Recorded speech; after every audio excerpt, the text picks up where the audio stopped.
you'll notice that my front tyre has a really distinct wear pattern where the rear of the knobs is lower than the front, and that's down to underinflation. Stay tuned and I'll tell you why that doesn't bother me at all.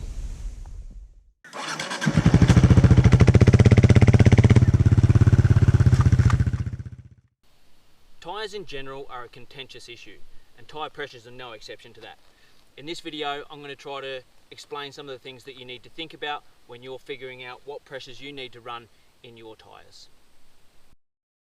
The number one thing that you need to consider are the manufacturer's recommended pressures for your specific bike. Those figures can be found in your user manual, and they'll have pressures for front and rear. They'll most likely be different, and they are to be measured from cold. Those are for street and highway riding, and those are the pressures that are required to allow the rubber compounds in your tyre to heat to the appropriate temperature to give you maximum grip and maximum longevity of your tyre life. These pressures are your baseline, and you work from there. If you're running regular tyre pressures on a hard packed road like this with rocks and gravel bedded into it, there's a couple of things that are going to happen.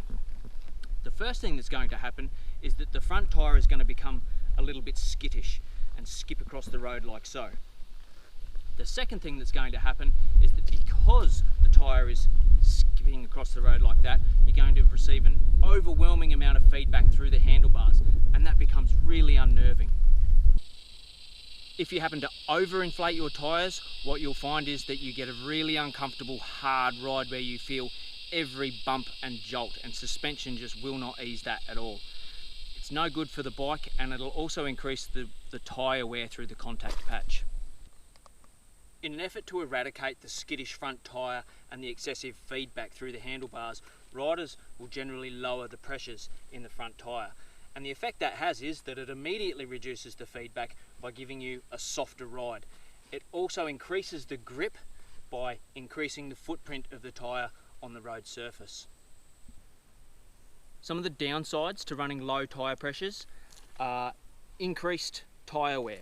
Now, as I explained at the start of this video, that's not something that bothers me. I would much rather have confidence in the grip of the tyre than an extra 1500 k's of rubber.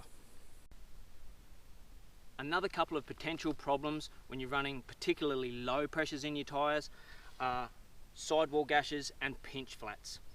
This part of the tyre here, the sidewall, is the weakest part of the tyre, and if the tyre is excessively deflated, what it does is it exposes this sidewall to gashes and roots and things like that. And if you do happen to get a hole in the sidewall, they're very, very hard to fix. I have seen it done, but you do need to be a bit of a MacGyver to fix a sidewall puncture. The other one, pinch flats, is when you hit something really hard, it compresses the tyre so hard that it pinches the tube inside, and you get two holes in between the pinch points. Also very, very hard to fix, but also only happen if you're running tubes. Another thing that you might notice if you're running low tyre pressures and you hop on the highway, you're doing 100 to 110 k's an hour, is road noise. If the tyres are too low for the highway, they will howl at you. You'll get a ridiculous amount of road noise, and what that means is that you need to get yourself into a petrol station and pump them up. Another really large consideration when you're trying to figure out tyre pressures is weight. How much does the bike weigh? How much do you weigh? How much luggage are you taking? Are you taking a pillion? All of these things come into play. You certainly don't want to be running super low pressures with lots of weight on the bike, so definitely keep that in the back of your mind. Every tyre will have this reading here, which is a max load and max pressure measured cold. Make sure you never exceed that. But there are a host of other factors that you need to take into consideration as well. How fast are you going? How far are you going? Are you riding hard or are you just cruising? What kind of climates are you going through? Is it going to be cold and frosty, or is it going to be blisteringly hot in the desert? What kind of terrain are you going through? Is it going to be hard packed dirt like this? Is it going to be mud? Is it going to be sand? All of those things come into play when you're thinking about tyre pressures for your bike. When it comes to really tricky sand or mud, you can deflate your tyres down to around about 12 psi. And what that does is it deflates the tyre, increases the footprint, and gives you maximum grip to help you get out of that sticky situation. If you go lower than 12 psi, you run the very real risk of popping the bead or just running the tyre clean off the rim, which is clearly not what you're after.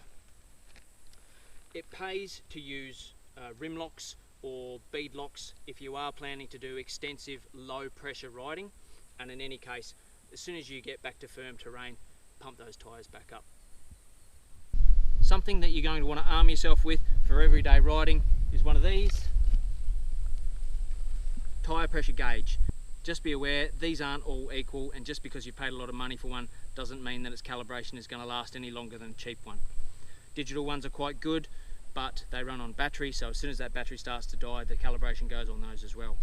Also be aware that petrol stations, the gauges and pumps there have been known to be up to 20% out of calibration.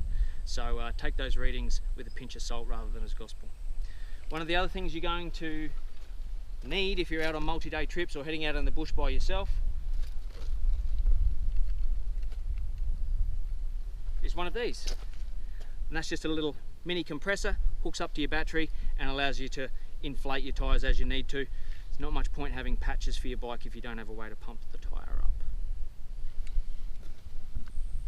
So after years of testing different pressures and different scenarios, I've found that what works for me is running my tyres at around 3 to 4 psi lower than the manufacturer's specifications.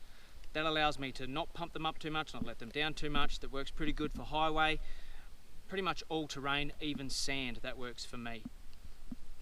Hopefully this video has given you enough information to be able to go out there and test things for yourself. Everyone's going to be different according to your preferences and your bike and your personal situations with luggage and the riding that you like to do. So get out there, test some different pressures and figure out what works for you. It really doesn't matter what anybody else thinks because you're riding your bike and you need to be comfortable within your decisions. And that's pretty much it for this video. I hope you found that helpful. If you did like the video, please hit like and subscribe, and I'll see you next time on Escape Artist. Bye for now.